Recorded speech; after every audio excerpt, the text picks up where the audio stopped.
उत्तर प्रदेश सरकार की मंत्री स्वाति सिंह का एक ऑडियो वायरल हो रहा है और उस ऑडियो में दावा है कि दयाशंकर सिंह और उनके संबंध अच्छे नहीं हैं। इस ऑडियो में जिस शख्स से स्वाति सिंह बात कर रही हैं वो शख्स हैं सुदर्श अवस्थी जी, जो मेरे साथ हैं। सुदर्श जी, ये जो ऑडियो वायरल हो रहा है इसमें आवाज़ क्या आपकी है? हाँ, ये आवाज़ मेरी है। मैंने ही इसको रिकॉर्ड किया था क्योंकि मुझे डर था कि स्वाति सिंह का फ़ोन जब आया तो मुझे डर लगा कि ऐसा ना हो कि बाद में इसका वो कुछ गलत प्रचार कर दें, इसलिए मैंने उनसे पूरा वार्तालाप रिकॉर्ड कर लिया। ये कब का ऑडियो है सर? ये जुलाई 2019 का ऑडियो है। तो 1.5 साल के आसपास हो गया और ये ऑडियो अब ऐन चुनाव से पहले वायरल हो रहा है, इसकी क्या वजह आपको लगती है? देखिए, ये उनका एक व्यक्तिगत वार्तालाप था जिसे मैं समझ रहा था कि एक असहाय महिला का ये अपने दुख की अभिव्यक्ति है जिसे मुझे सार्वजनिक नहीं करना चाहिए। इसलिए दयाशंकर जी ने मेरे साथ उसके बाद गुंडई की, मेरा अपहरण कराया, मेरे पर दबाव डाला कि मैं उनके ऊपर जो मुकदमे चल रहे हैं वो वापस ले लूँ। लेकिन मैंने उसके बाद भी इस ऑडियो का उपयोग अपने व्यक्तिगत लाभ के लिए नहीं किया। आपका दयाशंकर जी से क्या विवाद? दयाशंकर जी ने एक नाजायज़ तरीके से एक फ्लैट पे इसी बिल्डिंग में जिसमें मैं रहता हूँ कब्जा कर लिया है और उस ड्यूज फ्लैट के ऊपर बहुत से कई लाख के ड्यूज थे। मैं मेंटेनेंस भी देखता हूँ, वो देने से इनकार कर रहे थे, उनकी सेवाएं कटी हुई थी। उन्होंने कब्जा किया, पुलिस के बल पे वो सेवाएं जोड़ी और मारपीट की। उसके मैंने सारे मुकदमे दर्ज कराए और क्योंकि उनका कब्जा नाजायज़ था इसलिए मैंने उनके ऊपर एक मुकदमा सिविल कोर्ट में किया कि उनको कब्जे से बाहर कर दिया जाए। एक मुकदमा मैंने उनके हाई कोर्ट में किया, एक मुकदमा उसी के बाद सुप्रीम कोर्ट ले गया। कितने साल का विवाद है ये 8 साल का विवाद है, 2013 से। 2013 से आपका और दयाशंकर सिंह का झगड़ा चल रहा है। और स्वाति सिंह जी के तो कोई जानता नहीं था 2017 के पहले। तो 2017 में मंत्री बनी, 2019 का ऑडियो और 2022 के चुनाव से पहले वायरल हो रहा है, तो ये सवाल उठता है कि ऑडियो वायरल किया किसने? देखिए, मेरे पास ऑडियो था, सेव्ड था और मैंने अपने कुछ मित्रों को सुनाया कि ये देखिए भारतीय जनता पार्टी का चरित्र है कि बहू बेटी की रक्षा की बात करते हैं और जो उनकी अपनी मंत्री है वो अपने घर में सुरक्षित नहीं है, उसका पति उसको मारता पीटता है और टॉर्चर की सीमा पार कर देता है, अगर स्वाति सिंह के शब्दों पे आप ध्यान दें तो। और उसके बाद ये ऐसा नेतृत्व है जिसके लिए मुझे सुनने में आ रहा है कि स्वाति सिंह का टिकट काट के दयाशंकर सिंह को टिकट दे रहा है। तो मेरी आत्मा को स्वीकार नहीं हुआ कि मैं दयाशंकर सिंह के इस चरित्र को अपने तक सीमित रखूं और सार्वजनिक रूप न करूं कि उनका चरित्र जनता के सामने आए तो कहे कि उनका चरित्र है क्या। ये तो मैं जानता था, जो वो छात्र से तब से कि वो एक आपराधिक प्रवृत्ति के व्यक्ति हैं और उनका कई थानों में कई तरह का रिकॉर्ड है।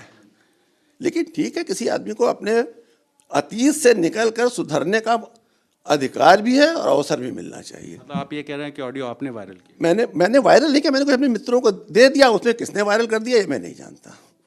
ये कब आपने दिया मित्रों को? वे 3-4 दिन पहले। मतलब आपके मन में ये संशय था कि बीजेपी कहीं स्वाति सिंह का टिकट ना काट दे, दयाशंकर सिंह को टिकट ना मिल जाए, इसलिए आपने अपने मित्रों को दे दिया? नहीं, संशय नहीं था मुझे। तो कैसे मेरे भाजपा सूत्र ने बहुत स्पष्ट बताया कि दयाशंकर सिंह का नाम स्वाति सिंह को काट कर सरोजिनी नगर के लिए भेज तय हो गया है, उस पर सिर्फ स्थानीय सांसद की स्वीकृत होना बची है। तो मुझे लगा ये तो बहुत अत्याचार है कि ऐसा व्यक्ति जो अपनी पत्नी की भी का सम्मान न कर सकता हो। और मेरे मन में स्वाति सिंह जी के लिए बहुत श्रद्धा है, मैं आपको बता दूं, क्योंकि मेरा ये विचार है कि स्वाति सिंह के ही साहस, धैर्य और राजनीतिक सूझबूझ के कारण दयाशंकर सिंह को दूसरा राजनीतिक जीवन मिला है। तो स्वाति जी से आपने एक बार कंसल्ट नहीं किया कि ये ऑडियो है और इस ऑडियो को मैं वायरल कर दूं? नहीं, मैंने उनसे नहीं कहा, ये ब्लैकमेल हो सकता था वो कहती। दूसरी बात ये थी कि जब उन्होंने मुझसे जब भी बात की थी 2019 में, तब उन्होंने कहा था कि कागज़ मुझे भेज दीजिएगा, मैं इसमें देखूंगी मैं क्या कर सकती हूँ, मैं आपकी मदद करूंगी, पुलिस से भी कहूंगी आपकी मदद करने। ऑडियो तो आपने 2019 में रिकॉर्ड? मैंने उनको दोबारा फ़ोन किया उन कागज़ों को मंगवाने के लिए, जिसको कहती हैं उनको पता लगे, मैं ही खुद स्वयं मंगवाऊंगा अपने किसी विश्वसनीय आदमी से। तो उन्होंने मेरे फ़ोन को उठाया भी नहीं। तो इसलिए दोबारा उनसे संपर्क करने का मेरे लिए कोई प्रश्न नहीं था, क्योंकि मैं पहली बार फ़ोन उन्होंने किया था, मैंने नहीं किया था। मतलब ये जो ऑडियो वायरल है इसमें फ़ोन उन्होंने किया था? उन्होंने किया, मैंने नहीं किया था फ़ोन। मेरे पास फ़ोन के पे स्पष्ट है कि उन्होंने फ़ोन किया, मेरे पास रिकॉर्डिंग सेव्ड है उस तारीख की, और जो रिकॉर्डिंग मैंने सिर्फ अपनी सुरक्षा के लिए की थी वो भी आज तक मेरे उसी फ़ोन पे सेव्ड है। वो फ़ोन आपके पास है क्या सर? ओरिजिनल जो ऑडियो है वो ओरिजिनल ऑडियो है? हाँ है। और आपने एक ऑडियो की शुरुआत में एक चिट्ठी का भी जिक्र हो रहा है, वो चिट्ठी भी है क्या? हाँ, वो चिट्ठी भी मेरे पास है, वो चिट्ठी मैंने ही लिखी थी उनको, उसी के जवाब में उन्होंने फ़ोन किया था। ये ऑडियो, ये ऑडियो है। जैसा कि ये मैं देख पा रहा हूँ, ये आपने ऑडियो रिकॉर्ड करा है। ये कब का है सर? ये 11 जुलाई 2019 का है। तो ये तब से आपने बचा के रखा था? हाँ, मैंने अपनी सुरक्षा के लिए बचा के रखा था इसको। और वो चिट्ठी जो स्वाति सिंह को आपने जिक्र किया है कि वो भी मेरे पास है। तो सर एक सवाल ये उठता है कि क्या स्वाति सिंह ने उसके बाद आपकी मदद की, क्योंकि ऑडियो में वो कह रही हैं कि मैं आपके साथ हूँ? नहीं, लेकिन उन्होंने तो मेरे फ़ोन का जवाब ही नहीं दिया दोबारा। जब मैं उनको उन्होंने कागज़ मांगे थे मुझसे, वो सारे कागज़ संकलित करके मैंने 2 दिन में उनको फ़ोन किया तो उन्होंने फ़ोन ही नहीं उठाया उन्होंने मेरा। तो इसके लिए मदद का तो कोई सवाल ही नहीं उठता। अगर दयाशंकर सिंह को टिकट मिलता तो अब आप क्या करेंगे? देखिए, मैं क्या कर सकता हूँ? मैं तो उनका चरित्र जरूर लोगों के सामने उजागर करूँगा। इस चरित्र को आप लोग अगर टिकट देते हैं तो आप सोचिए कि आपकी बहू बेटियों का क्या होगा और किस तरह के तत्व को प्रश्रय देंगे दयाशंकर सिंह।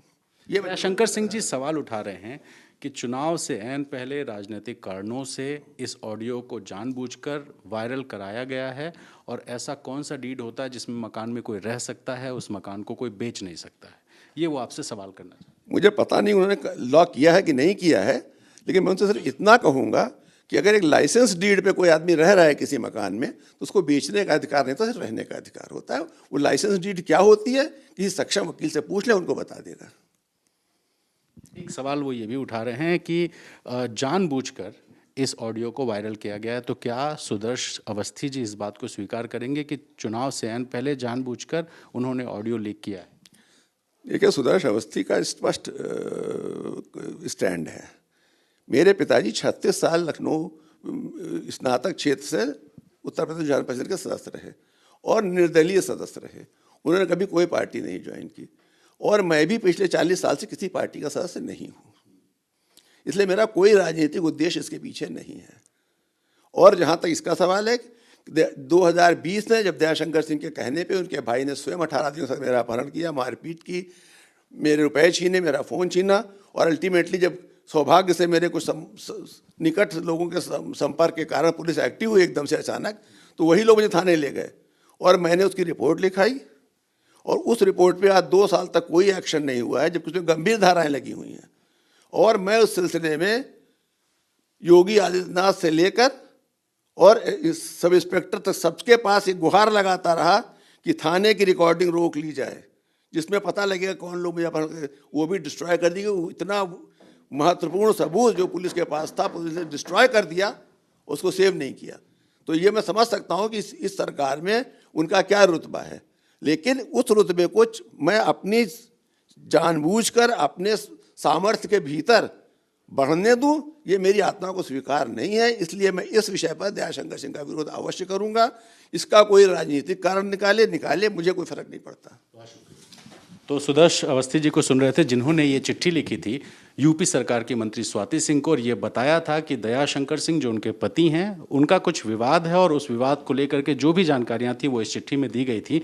और यही चिट्ठी पाने के बाद स्वाति सिंह ने सुदर्श अवस्थी जी को फ़ोन किया, बात की, और वही ऑडियो जो लीक हुआ है, सुदर्श जी मानते हैं कि उन्होंने ही जानबूझ कर दिया है, क्योंकि वो नहीं चाहते कि जो अपनी पत्नी का सम्मान ना कर पाए ऐसे नेता को भारतीय जनता पार्टी टिकट दे।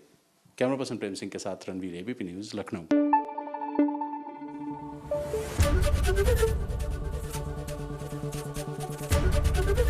एबीपी न्यूज़ आपको रखे आगे।